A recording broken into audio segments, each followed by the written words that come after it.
Bismillahirrahmanirrahim. Assalamualaikum warahmatullahi wabarakatuh. Alhamdulillahi rabbil alamin. Salatu wassalamu ala asrafil anbiya'i wal mursalin, nabiyina Muhammad wa ala alihi wa sahbihi ajma'in. Amma ba'd.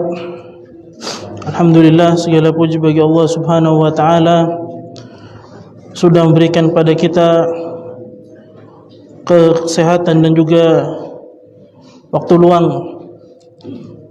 untuk bisa mendatangi majelis ilmu di salah satu rumah dari rumah-rumah Allah Subhanahu wa taala. Dan semoga kita mendapatkan keutamaan sebagaimana dalam hadis Nabi sallallahu alaihi wasallam, "Majtama'a qaumun fi baitin buyutillah yatluna kitaballah wa yatadarasunahu fima bainahum illa nazalat alaihimus sakinah." Tidaklah suatu kaum berkumpul di salah satu rumah dari rumah-rumah Allah Subhanahu wa taala membaca Al-Qur'an, saling mempelajarinya, kecuali akan turun kepada kaum tersebut as-sakinah, yaitu ketenangan dalam hati. Wa ghasyiyatuhumur rahmah, dan juga dilimpahkan rahmat dan ampunan, kasih sayang dan ampunan dari Allah Subhanahu wa taala.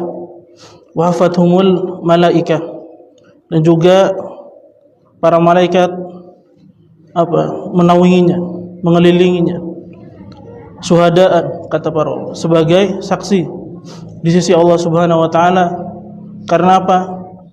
Wa dzakarahumullahu fi man indah, karena Allah Subhanahu wa taala akan menyebut nama-nama mereka, kaum tersebut, satu persatu di hadapan para malaikatnya. Nama kita semua disebut jika bermajelis di masjid Allah, disebut oleh Allah Subhanahu wa taala depan para malaikatnya. Dan para malaikat yang datang ke sini menjadi syuhada, menjadi saksi atas kedatangan kita dalam majelis ilmu. Semoga kita menjadi orang yang ikhlas dan benar-benar dalam menuntut ilmu ini, agar menjadi pahala bagi kita dan juga mendapatkan keutamaan yang disebutkan oleh Nabi sallallahu alaihi wasallam. Ayyuhal ikhwah rahimani wa rahimakumullahu jami'an. Kemarin kita sudah membahas tentang benda-benda yang najis dan juga benda-benda yang suci yang dianggap najis. Karena hukum asalnya semua benda itu suci, hukum asalnya, kecuali benda-benda tertentu yang sudah kita jelaskan kemarin, pertemuan yang telah lalu. Dan kemudian kita sudah masuk dalam bab sifatul wudu, yaitu apa kemarin sifatul wudu? Yaitu kaifiyatul wudu, tata cara wudu. Dan wudunya termasuk ibadah, maka harus ada dua syarat, yaitu apa? Al-ikhlas wal mutaba'ah. Niatnya itu harus benar-benar kepada Allah Subhanahu wa taala, dan juga mutaba'ah, yaitu ibadahnya sesuai tuntunan Nabi sallallahu alaihi wasallam. Dan kemarin juga kita sudah membahas tentang niat. Niat itu adalah al-azm, keinginan yang sungguh dalam hati, itu sudah niat. Jadi seorang misal mau sholat duhur, dia jalan ke masjid untuk sholat duhur, itu sudah masuk niat. Orang berwudu untuk sholat duhur, itu dia sudah masuk sholat, niat dengan sholatnya juga sudah termasuk. Karena itu adalah al-azm.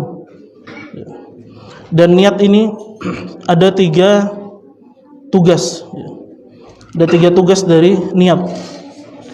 Yang pertama adalah tamyizul ibadah anil adah, yaitu membedakan ibadah dengan adat, yaitu keseharian yang biasa. Jadi dengan niat kita bisa membedakan antara mandi yang untuk mandi besar, atau untuk mandi biasa, mandi sehari-hari. Ini tamyizul ibadah anil adah. cuci tangan misal, ya. Itu bisa dibedakan. Ada cuci tangan buat apa? Buat ya bersihkan tangan. Ada juga cuci tangan yang disunahkan oleh Nabi SAW ketika apa? Bangun tidur dari bangun malam. Bangun tidur ketika malam.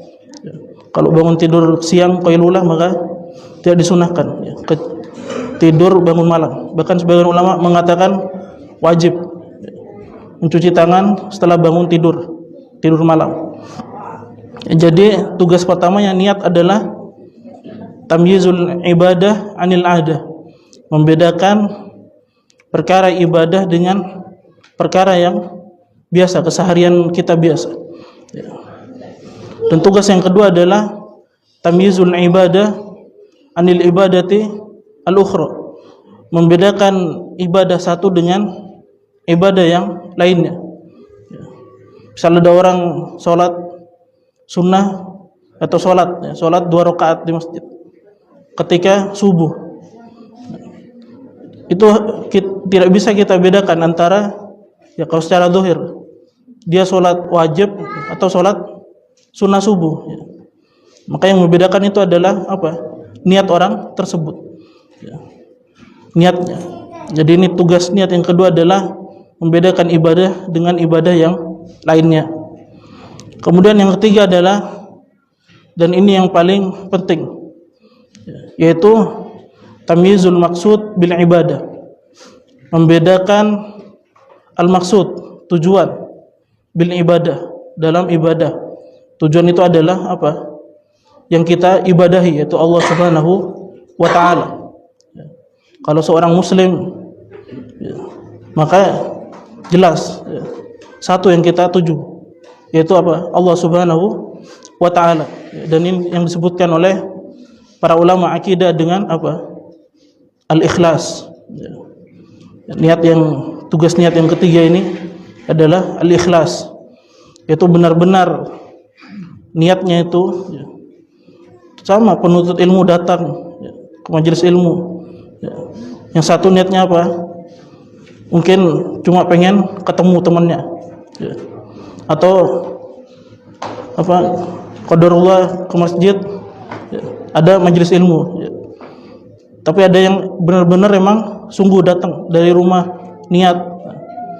Ini dibedakan di sini itu al-maksud, yaitu Allah Subhanahu wa ta'ala.